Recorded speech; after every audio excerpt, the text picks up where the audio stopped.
talking about movies. Hey, Frank, how are you? I'm all right. How are you? Good. Do you have the list of films? I do. Good, because I do not. Okay, but before we get into that, what the world wants to know, maybe you told them before I got on air, is what do you think of Looper? Have you seen it? You know, I wanted to go last Saturday night, and I was exhausted. My roommate said, do not go. Okay. So I had to obey because, you know, I was really exhausted. I would have been pushing myself. All right. So I didn't go. Okay, well, maybe we'll discuss it next time. Have you seen it? I did see it. All right, so we'll discuss it next time, which will be in 3 weeks. Okay. But I will say this about Looper. Joseph Gordon-Levitt is in a lot of movies currently. Yes. So what do you read into that? I'm impressed. I'm impressed because a lot of child stars don't get out of the child star mold. Yeah. You know, Danny Bonaducci's biggest claim to fame right now is he got bit by someone this week. Oh, okay. Well, anything, no such thing as bad publicity. They thought they must have thought he was a partridge in a pear tree, but it was Danny Bonaducci. I don't know. Okay. E.T. was made today? It was released today, years ago. Oh yeah, there's a 30th anniversary coming out, or That's what my sports guy said, John Byers, just before we called you. yeah, and is it on coming out in the theaters as a review? I mean, as a revival, or is it coming out on Blu-ray? I can't. The publicity is almost the same for these movies, so I can never tell which is which until I pay attention. Well, there's just a plethora of media stuff coming out right now. There's a Kenny Rogers book. There's books. There's movies. There's DVDs. It's really mind-boggling. I'm holding up vinyl records. They're sending me vinyl records, Frank. Okay, well. Muddy Waters and the Rolling Stones. I mean, these are amazing packages. But people want vinyl again. Okay. I only get a package when you send me something. Huh? So, I only get a package when you send me. I'll have to send you a new package. I sent you some movie posters. Yeah, you did, and they were quite popular. I kept some. I gave some away. So they were much appreciated. Oh, I got more in storage. I'll try to get them down to you. Okay, very good.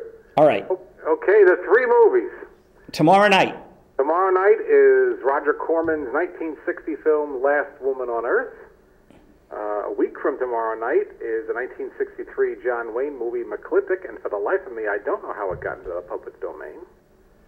And on 2 weeks from tomorrow night, on October 19th, is Royal Wedding 1951, and that is an MGM musical, and you would be surprised to see it in the public domain, but apparently there was a slip-up, and a handful of MGM movies from 1951 never got renewed. Now, what was amazing was you could see the whole thing on YouTube if you want. Yeah, well, I mean, once it's in public domain, if you can get a print, you can do whatever you want with it. So it is amazing. I mean, well, we'll talk about that one. We'll talk about them in order first. Last Woman on Earth, 1960. This is Roger Corman. Roger Corman is about to go into the 60s when he gets bigger budgets and some name actors and starts building a kind of a higher class company than he went through the 50s with. But I find Corman most interesting when he has no budget and he has to come up with ideas.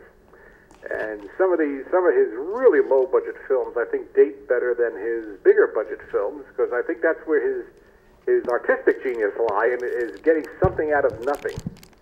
And Last Woman on Earth is a low-budget movie, and he went to Puerto Rico with a few actors and a small team to make Beast from the Haunted Cave, and he never wasted a location, so he often made 2 movies, even though he was only scheduled to make 1. And the second movie he made while there is Last Woman on Earth. Which probably did it come after The Last Man on Earth? No, it's actually, I was sure it had, but it actually came 4 years before it. The Vincent Price Last Man on Earth movie came out in 1964. So he's got some precedent there. And it's got kind of a Twilight Zone-esque premise. You know, 3 people in Puerto Rico go diving and when they come up, there's nobody there. They're all dead. And apparently oxygen somehow left the system for a while. Everybody who wasn't breathing out of an oxygen tank is dead. So this helps Corman get down to the basics and save his budget, because after they dive, there's only 3 people left in the movie for the rest of the movie. You never see anybody else, and for all we know, they're the last people on Earth. And I'm not giving away any plot there, because that all happens in the first few minutes. But I would say that the thing I like best about this movie is the first few minutes, because Corman makes he had no budget, but he had a real talent for getting in the places where cameras don't get, and he is at a Puerto Rican cockfight early in the film. Ooh. And this has an air of authenticity about it. Now, watching cockfighting is not for everybody. I was watching this film with my wife yesterday, and she turned away. So I let your viewers be warned. There's a real cockfight in the beginning.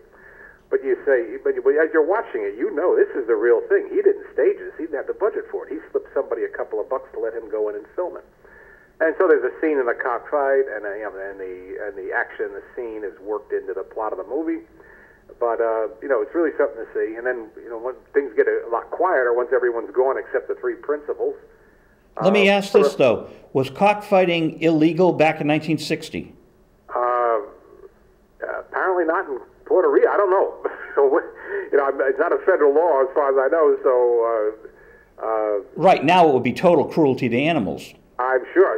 Is it legal in Puerto Rico? I have no idea. So, you got to get a lawyer on to ask him that. Amazing. So he's got this grisly opening. Yeah, and it's grisly might be too strong a word, but this is you go wow, and in that sense, it's a piece of anthropological history.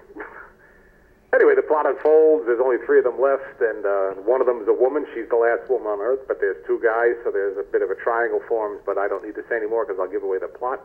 Well, let me ask this. Do you think people who saw the Vincent Price movie thought it might have been a sequel? I doubt it, because I think this Corman movies came and went.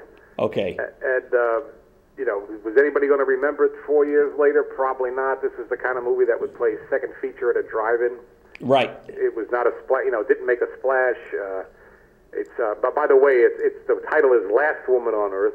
The Last Woman on Earth is a 1990s movie of a different title, so for a while there I was wondering which one we were looking at. So, but that's definitely this one. And the interesting person to watch in this is Robert Towne, who is the screenwriter. But again, Corman never had a budget, so when he needed an actor, he took the guy that wrote the script and said, "You play this part." And it's clear he's not a professional actor. There's some awkwardness there, but he has to carry a lot of the movie. And Robert Towne won an Oscar for Chinatown. He was one of the top screenwriters through the 1980s, 90s, and I guess he's retired now, but certainly through the 1980s. He didn't win an Oscar for the acting in Chinatown. He won it for the screenplay. No, he won. He wasn't in. No, I think he actually has a scene in Chinatown. I'm not sure of that. He often has scenes in his movies, a la Hitchcock. But he has a big part in this. And I mean, when there's only three people left on Earth, it's hard to get a small part. But the guy to watch in the first scenes, and the guy to watch, I think, is Anthony Carbone, who was one of, who the hell is Anthony Carbone? He was one of the Corman company. So he pops up in his movies a lot, and but he's really quite good as the kind of a gangster, shifty businessman type. Who when everyone dies, his millions are gone, his life is gone, but he does quite a good job in that. It was really a first-rate performance in a movie that is obviously low budget, quickly made, and with at least one actor who's not a professional. The Last Woman on Earth is played by Betsy Jones.